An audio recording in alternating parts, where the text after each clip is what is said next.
Sorry, you caught me commenting there, so it took a second to get this thing live. I know you wait that long countdown. You're like, where you at? Okay, so it's 55 degrees outside. It's sunny. It's beautiful. We have great weather for the next few days. There are changes coming, fairly robust changes by late in the weekend and then into next week. Obviously, that impacts the eclipse. But I think for those of you that are traveling north, things are looking a little bit better, so that's good. Also, this week's featured sponsor is Alexandria Oral Surgery. If you are in the need for dental implants, wisdom teeth extraction, other tooth extraction, things like that, bone grafts, all this stuff you don't even think of, go and check them out on the app. You can click through there and get more information. And I noticed one of the testimonials is by one of my favorite Central Louisiana residents, Miss Jackie Monkhouse, and she's awesome. So go check her testimonial out. If you don't believe me, believe her. Here's what we're looking like, though, right now. In fact, you know what? I'm actually looking for my phone charger. It was one of those nights where, like, you know, when your charger just, like, gives up on you? I woke up and my phone was at 1%, so I think we're going to retire that charger and maybe move this one in there. So I got to charge the old phone up. But it is looking good out there. Blue skies and traffic moving along nicely. It's going to be one of those nice days around Central Louisiana and around a good chunk of the country here as that big system has moved on to the east. All that severe weather is pushing away from us as well. And we did see some decent hail yesterday. You know, I did a little mini storm chase out there to Gardner, got some pea-sized hail, and I know some folks out, I think, in Monterey, they saw hail bigger than quarters. So we did get a little surprise out there. I knew severe was a, isolated potential. It's exactly what happened, but it was kind of surprising to see that much hail out of all these storms. Low to mid 50s across our area right now. We should get up into the low 70s, mid 70s today in some spots. It's going to be sunny. It's going to be nice. And here's how the temperatures are going to run. It's going to get up into the low 70s quickly by early afternoon.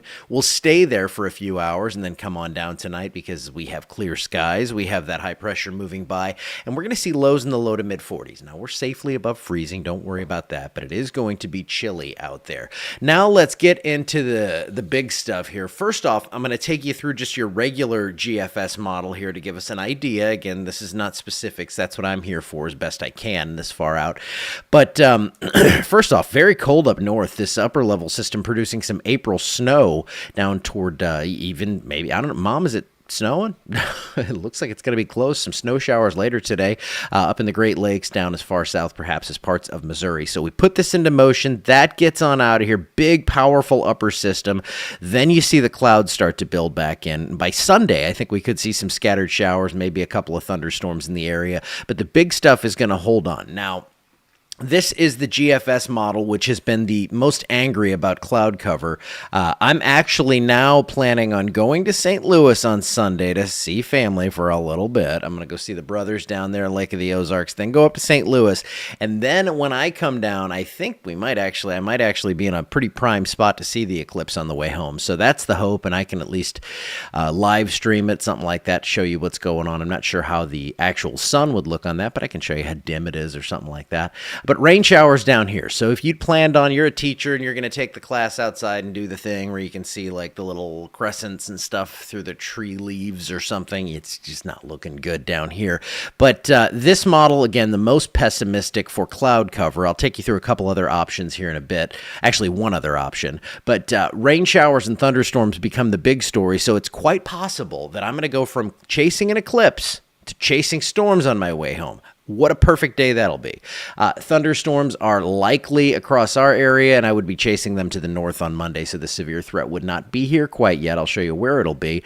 But thunderstorms are going to become widespread on Tuesday into possibly Wednesday. It's going to be quite active around here. I posted this in the subscriber chat yesterday. It's a little far out, but I was really kind of circling those Tuesday and Wednesday time frame because I think we're going to see some severe stuff. I'll do a write-up on that today just to give you my thoughts on things. And then that big system moves on to the east, gets out of here by Thursday. Now, here is the GFS. This is your pessimistic model as we track along with the path of totality here. Now, this has us pretty socked in. Again, I'm going to show you stuff, and I actually found a better representation of this that I'm going to post later today as well on the Facebook site here. So I'm gonna show you kind of the national blend of models, and I'm gonna show you that in just a second. But then I'm gonna show you a little more close up view of areas like North Texas and Arkansas. That'll be posted later today. So here is what we're looking at. I think up there into northern Arkansas, southern Missouri, Illinois, Indiana, you're looking a little bit better. And then of course, again, climatologically, there's no business seeing clear skies up this way that time of year, but it looks really nice up in New England. So if you'd planned on going up to the Canadian Maritimes because you're a risk taker, you have chosen wisely to see that eclipse. And here is the eclipse path along with the percentage of totality that we are going to see across the entire country, where we're all going to see a little piece of this here. But that's that center line where you really see the magic happen from Texas up into New England. If you are heading up, I would say, like, if you were planning on going out into West Texas, Southern Texas, something like that, adjust your plans, start thinking more like Arkansas, because it looks like that's going to be the better chance. And here's what I'm talking about. This is the national blend of models. And again, I'm going to post some stuff that's a little more in-depth and shows actual percentage of cloud cover that we're forecasting through all these blends of models and things like that. But this is the National Weather Service blend showing these blues out here in Texas. So like 60, 70, 80% chance of cloud cover out here. Notice up into southern Missouri, Illinois, northern Arkansas, probably north of like a Little Rock to Mena line. That's where the chances really improve. Jonesboro, that area, you're looking like you're probably going to see the eclipse. Now, there could be some clouds. I think there will be. So that's the whole thing. It's like you want to be stationed where you're going to be able to see that corona and you're going to see all the cool stuff that goes on with the eclipse. So again, you go into kind of anti-storm chaser mode with this stuff where you're running away from clouds. But if you planned on going up toward Branson, I think it'll be just east of there actually. So Mountain Home, Arkansas, Cape Girardeau, Missouri, Carbondale, Illinois, Cairo, Illinois, Indianapolis, Evansville, looking pretty good for this eclipse. So it's further away for us, but I know this is like a once-in-a-lifetime thing for a lot of us. So if you are planning on making that trip, I would start to adjust things northeast.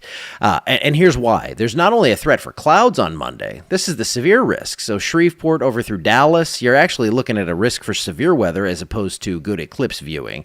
Yes, that does extend into parts of Arkansas, but I think that could be a little later in the day. So again, it's dicey. It's not perfect here, but I think we have a better chance to see clearer skies up that way. And man, do we have some rain coming out of this one. This is only through Tuesday morning, 2.5 inches. I think we're going to see a total of 2 to 4 inches between Sunday and Thursday, probably Sunday and Wednesday out of these storms. So it's going to rain a lot. And man, we had a lot to talk about, didn't we? Let's take a look at the 7-day, just kind of wrap it all up here. Thunderstorms increasing. Yes, it's going to be cloudy here on Monday. I mean, you may see a peak or two of the sun, but it's going to be really tough to get any sort of eclipse viewing. At least it's going to be tough to plan for it. All that sun comes early in the forecast, then the rain chances pop up. Temperatures typically in the 70s for the next 7 days. You can see those overnight lows come up as the moisture returns, and we see the rain chances and chances for severe weather creep back in. For April 11th through the 17th, mid-April long-term outlook, right around normal, maybe a little above, maybe skewing that way. So highs in the 70s, maybe low 80s. And it looks like plenty of precipitation. We're catching the tail end of that system, and then we could see another one a few days later, but that's pretty far out into the future. So let's focus on next week for now. No snow yet, Mom? Well, tell me if it does. Good morning, everyone. I hope you have a wonderful Wednesday. I'm going to be on early tomorrow morning because I'm heading out. I'm heading up toward Missouri. I'll be doing some form of update up there. I'm bringing the laptop and the whole setup. With the severe stuff coming in, I'll definitely be doing more text update type things, and I'm not sure exactly on the live schedule with all the moving around I'll be doing. But remember, there's always Tom here for that, and Tom will be on should there be any surprise severe weather like on Sunday or early Monday when I'm out eclipse chasing, and I'll be streaming that and everything. So we'll have you all covered. It's not a question of that. It's just a question of how many times you get to talk with me in the morning. All right, well, I'm going to get on out of here. Have a wonderful Wednesday. I will see you back here early tomorrow morning. I'm thinking somewhere in the 6 to 7 time frame because when I'm going fishing, I can't sleep and I get up early. See you then.